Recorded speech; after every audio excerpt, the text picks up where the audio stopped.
Selamat datang di pembahasan mendalam kita. Oke, mari kita mulai dengan sesuatu yang cukup mencengangkan ya.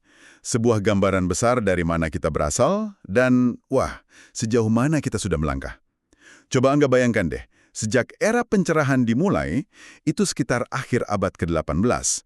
Harapan hidup manusia secara global itu, melesat. Dari rata-rata cuma 30 tahunan, jadi 71 tahun. Luar biasa itu. Iya kan? Bahkan di negara-negara kaya bisa sampai 81 tahun. Dan dulu nih, di negara paling makmur sekalipun, sepertiga anak itu nggak sampai ulang tahun kelima. Sepertiga ya, banyak sekali. Banyak banget. Sekarang, angka setinggi itu, sekitar 6%, adanya di negara termiskin. Dan untungnya terus turun. Alhamdulillah. Kematian ibu melahirkan juga turun drastis. Ini bukan kebetulan ya, ini hasil kerja keras, hasil pemikiran manusia lah. Tepat sekali. Dan ini bukan cuma angka loh. Ini menyentuh hal-hal yang seringkali kita, kita anggap sepele gitu. Kemudahan dapat makanan cukup, air bersih langsung dari keran. Iya, hal sehari-hari ya. Betul, obat-obatan yang dulu infeksi biasa aja bisa fatal, sekarang ada obatnya. Rasa aman di jalan, bahkan ini pengetahuan dunia ada di saku Anda lewat ponsel. Lewat gawe ya? Iya. Nah, seperti yang ditekankan sumber kita ini, semua ini adalah manifestasi dari prinsip inti pencerahan. Intinya pencerahan itu apa sih?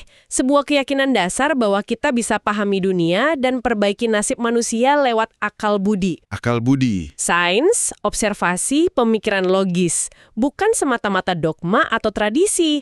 Jadi intinya pakai nalar dan empati untuk secara aktif ningkatin kesejahteraan manusia. Nah, ini dia fokus kita hari ini. Kita mau menelusuri argumen dalam satu bab spesifik dari materi Anda, bab 20. Judulnya aja udah langsung nanya, masa depan kemajuan. Setelah lihat pencapaian tadi, pertanyaannya kan, apakah tren bagus ini bisa lanjut terus? Jadi misi kita di diskusi ini adalah, membongkar alasan optimis dan pesimisnya. Semua berdasarkan analisis di sumber ini. Oke, siap ya? Mari kita mulai bedah argumen utamanya. Siap. Sumber kita kali ini kan kutipan dari sebuah buku ya. Pada dasarnya ini pembelaan kuat buat ide-ide pencerahan tadi. Akal budi, sains, humanisme, kemajuan. Kekuatannya itu nggak cuma di argumen filosofisnya aja, tapi juga data kuantitatifnya banyak banget. Grafik-grafik itu ya? Betul, grafik demi grafik yang nunjukin gimana dunia ini memang jadi lebih baik di banyak aspek. Tentu, penulisnya nggak naif kok. Buku ini juga jujur ngakuin dan nganalisis tantangan besar yang masih ada, termasuk ancaman-ancaman baru buat masa depan kemajuan ini. Oke, kita mulai dari fondasinya dulu. Bab 20 ini kan sebenarnya kayak merangkum bab-bab sebelumnya ya. Puluhan grafik tadi yang menunjukkan tren perbaikan jangka panjang.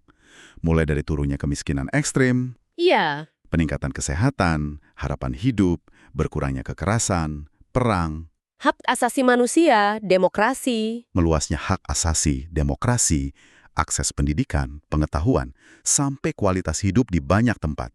Ini bukan sekedar cerita ya, tapi bukti empiris skala besar. Bahwa ide pencerahan, pakai pengetahuan buat perbaiki nasib manusia, itu ternyata, berhasil gitu loh. Betul. Kalau kita hidup di tahun 1750-an gitu, ya wajar kalau skeptis sama ide kemajuan. Tapi sekarang, kita punya data 2,5 abad lebih. Tren positifnya nggak bisa dibantah di banyak bidang. Nggak bisa dibantah ya. Dan ini nggak terjadi begitu aja. Sumber ini nunjukin pendorong utamanya. Ada revolusi ilmiah, terus pencerahan yang menerapkan cara pikir ilmiah ke urusan manusia. Nah, keduanya ini melahirkan institusi dan praktek pendukung. Penting banget nih, ada sains terapan. Ekonom Joao Mokir nyebutnya ekonomi tercerahkan.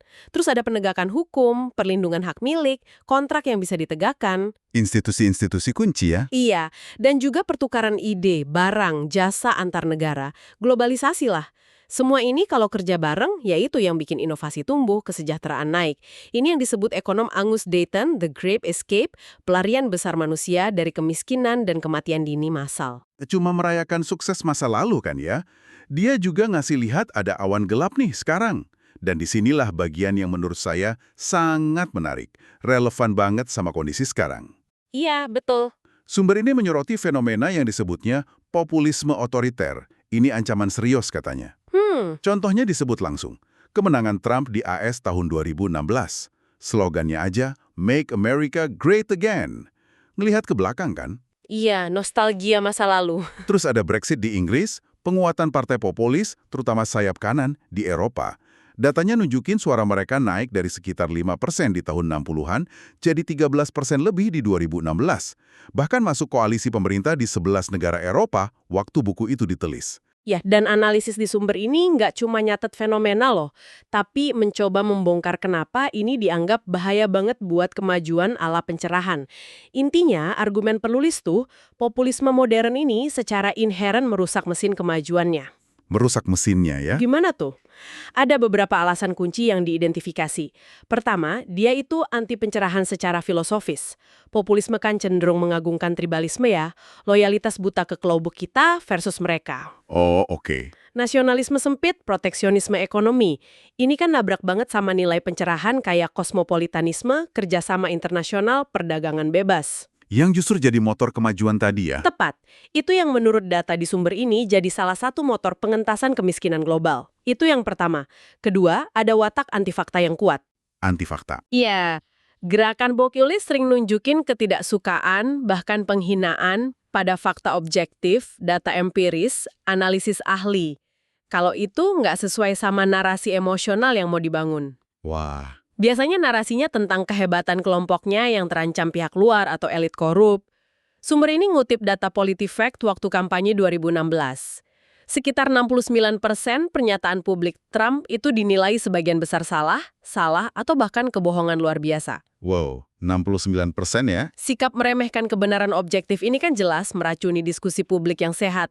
Padahal itu penting buat cari solusi berbasis realitas. Pasti. Ketiga, seringkali anti-institusi. Anti-institusi? Maksudnya?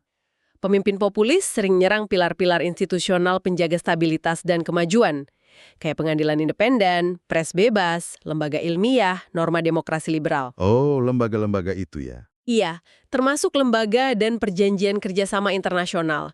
Kayak sikap Trump ke NATO, perjanjian dagang, kesepakatan iklim Paris, itu contohnya.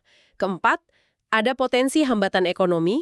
Nah, ini gimana? Kebijakan khas populis kayak tarif proteksionis, pembatasan imigrasi ketat, potong pajak besar buat yang kaya, deregulasi tanpa pandang bulu, itu semua dikhawatirkan bisa merusak iklim inovasi, investasi SDM, neken daya beli kelas pekerja, dan akhirnya hambat pertumbuhan ekonomi jangka panjang. Waduh, mendengar analisis bahayanya ini dari sumber, jadi kepikiran ya, apakah ini artinya era kemajuan besar selama 2 abad ini bakal selesai? Apa gelombang populisme ini beneran bisa membalikan arah sejarah? Jadi, apa artinya ini buat masa depan kita? Pertanyaan bagus banget. Dan sumber ini meskipun gamblang soal bahayanya, sebenarnya nggak nyimpulin kita harus pesimis total kok. Penulisnya justru nawarin argumen kuat buat tetap optimis hati-hati. Optimis hati-hati ya? Oke, apa alasannya? Ada beberapa alasan kenapa kemajuan mungkin masih bisa bertahan. Pertama, ketahanan institusi demokrasi. Desain sistem demokrasi liberal, kayak di AS, itu sengaja dibuat nyebar kekuasaan. Ada checks and balances. Saling mengawasi gitu ya? Betul, ada jaringan kompleks, legislatif, yudikatif independen, birokrasi profesional. Masyarakat sipil aktif. Mereka punya kepentingan dan logika kerja sendiri. Nggak gampang dibongkar cuma sama retorika satu pemimpin populis. Sumber ini ngelihat situasi sekarang kayak uji tekanan lah buat institusi ini. Stress test gitu ya? Nah, dan sejauh ini meskipun tekanannya besar, kita lihat ada perlawanan institusional. Pengadilan batalin kebijakan, parlemen nolak proposal, pers terus investigasi.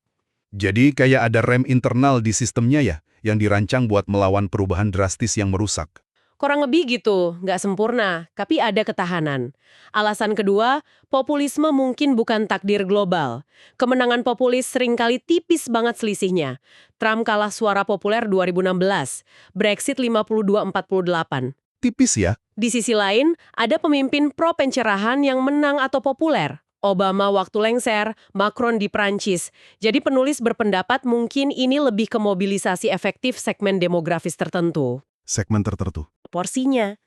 Ini nyambung ke temuan lain di buku soal nilai emansipatif di generasi muda. Oh, menarik. Ada kaitannya semua generasi ya? Bisa jadi.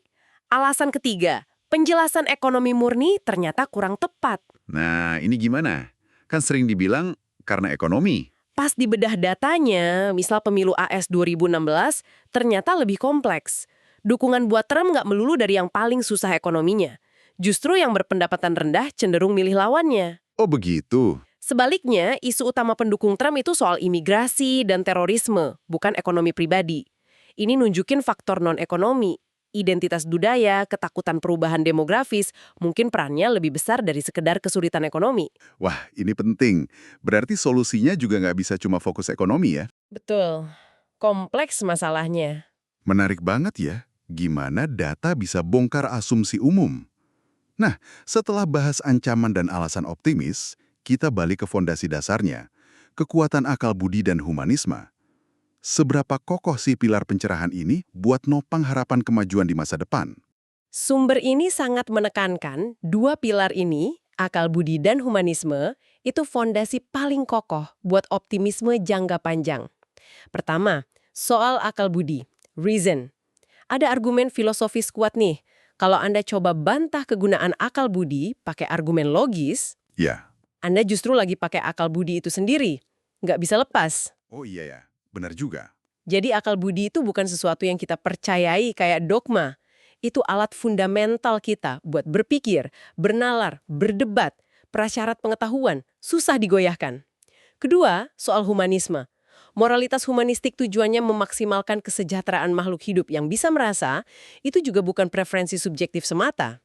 Berakar pada apa dong? Berakar pada pemahaman ilmiah kita soal dunia dan logika universalitas. Sains modern kan bilang, alam semesta ini kayaknya nggak punya tujuan ilahi tertentu. Artinya, tanggung jawab bikin makna dan perbaiki nasib ya ada di tangan kita, manusia. Kita sendiri yang bertanggung jawab ya. Betul. Dan logika sederhananya, kita semua kan mau sejahtera, hindari penderitaan. Kita bakal lebih baik kalau sepakat saling bantu, nggak saling sakiti, selesaikan konflik pakai nalar. Sumber ini bilang justru moralitas berbasis dogma atau tradisi suku itu yang relatif. Tergantung kelompok dan waktu. Humanisme punya potensi universalitas lebih besar. Masuk akal. Ketiga, tren global cenderung mendukung humanisme. Ada data tren global jangka panjang ke arah sekularisasi, terutama di negara makmur dan berpendidikan. Bukan berarti agama hilang ya, tapi pengaruhnya di ruang publik cenderung berkurang di banyak tempat. Dan banyak agama sendiri meliberalisasi diri lebih sejalan nilai humanistik universal. Proses internal juga ya? Iya. Keempat, dan ini krusial banget, kemajuan perlu pembelaan aktif. Nah, ini penting. Sumber ini bilang berkali-kali, kemajuan itu bukan otomatis. Itu hasil pilihan dan perjuangan manusia. Ideal pencerahan, akal budi, sains, humanisme, kebebasan harus terus dijelaskan, dibela, diperjuangkan dari serangan. Nggak bisa pasif aja ya? Nggak bisa. Potensi perbaikan terus ada. Lewat pendidikan berpikir kritis, literasi sains, belajar atasi bias kognitif kita sendiri. Oke. Jadi kalau dirangkum dari pembahasan bab 20 ini, kelihatan jelas ya ada tegangan besar.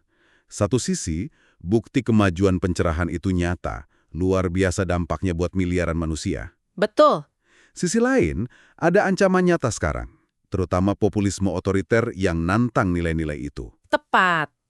Tapi pesan utamanya menurut sumber ini jangan gampang terjebak pesimisme atau putus asa. Ada alasan rasional kuat, ketahanan institusi, dinamika demografi, pergeseran nilai antar generasi, kekuatan akal budi dan humanisme itu sendiri, yang kasih harapan kurva kemajuan masih bisa naik lagi. Masih ada harapan ya? Masih. Tapi ada tapinya yang besar. Kemajuan ini cuma bisa lanjut jika kita semua sadar, aktif, berani kerja buat mempertahankan fondasinya. Kemajuan bukan takdir. Ini proyek kolektif kemanusiaan yang rapuh, butuh kewaspadaan dan usaha terus-menerus. Nah, sebagai pemikiran penutup nih buat Anda renungkan. Kita udah lihat kemajuan itu didorong kemampuan kita pakai akal budi dan bukti buat cari solusi. Tapi, di era sekarang yang penuh polarisasi dan politik identitas kelompok, ada istilahnya penalaran termotivasi, kita cenderung melintir fakta biar cocok sama keyakinan kelompok kita. Bahaya itu. Iya, mungkin tantangan terbesarnya ke depan bukan sekedar nemuin solusi berbasis bukti. Tapi yang lebih sulit, meyakinkan diri kita sendiri dan orang lain di seberang sana buat nerima dan mau menerapkan solusi itu. Apalagi kalau solusinya datang dari musuh atau nggak nyaman buat keyakinan suku kita. Pertanyaannya, gimana caranya kita bisa bareng-bareng lampaui sekat tribalisme ini? Gimana kita perkuat komitmen ke kebenaran objektif dan nalar lintas batas kelompok demi kemajuan bersama? Ini pertanyaan besar yang mungkin layak Anda pikirkan lebih lanjut. Terima kasih banyak sudah menyimak pembahasan mendalam kita kali ini, fokus di bab 20 dan masa depan kemajuan. Semoga analisis dari sumber Anda ini ngasih perspektif baru yang menantang, tapi juga memberi harapan ya. Dan jadi bahan pemikiran berharga buat Anda bawa. Sampai jumpa di eksplorasi sumber-sumber pengetahuan berikutnya.